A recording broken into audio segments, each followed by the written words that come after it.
We are born into certain situations, certain circumstances. We have certain people in our life that we look up to and that hold us to a certain standard. And sometimes that standard isn't very high. If you are not reading proficiently by 3rd grade, you are 4 times more likely to not finish high school on time. And a high school dropout is 63 times more likely to be incarcerated.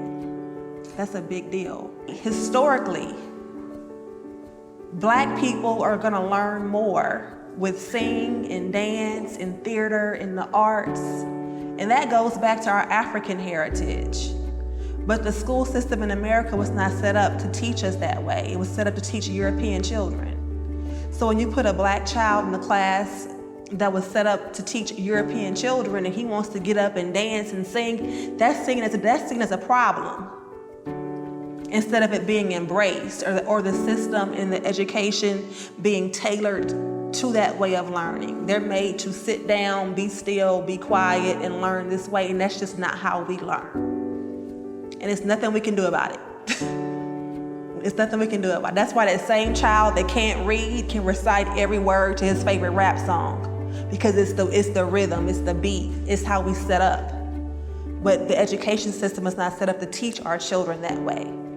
So we struggle.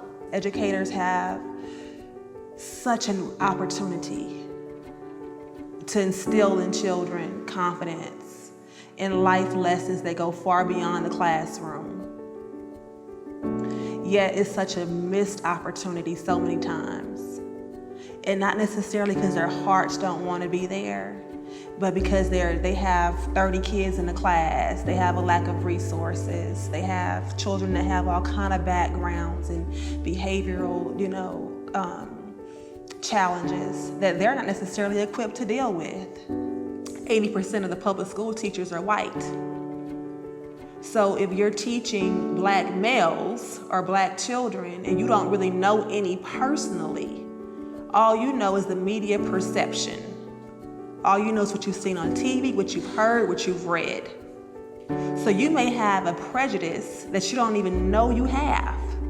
So when I bring my little Black boy to your class and I teach him to say yes sir and yes ma'am and to be respectful and to be artistic and to be, all these great things that's gonna make him a great student, you don't know that about me and about how I'm raising him. All you know is your perception and things that you have heard, seen, read about Black boys or about Black children. So when my little Black boy does the same thing that the little white boy next to him does, behavior-wise, it's seen as aggressive when he does it. It's seen as a disciplinary problem when he does it. So he's more likely to get suspended. 75% of all school suspensions nationwide are little Black boys and little brown boys. So if you're throwing them out left and right, where are you sending them home to? The streets.